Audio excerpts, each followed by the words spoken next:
melihat malaikat bertangan 1000. Pada setiap tangannya memiliki 1000 jari yang sibuk menghitung sesuatu. Lalu kutanyakan pada Jibril, siapa malaikat itu dan sedang menghitung apa?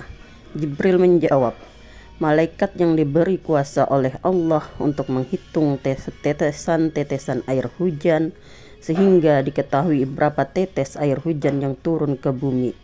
Lalu kutanyakan pada malaikat itu, apakah engkau mengetahui berapa tetes air hujan yang turun ke bumi semenjak Allah menciptakan dunia ini?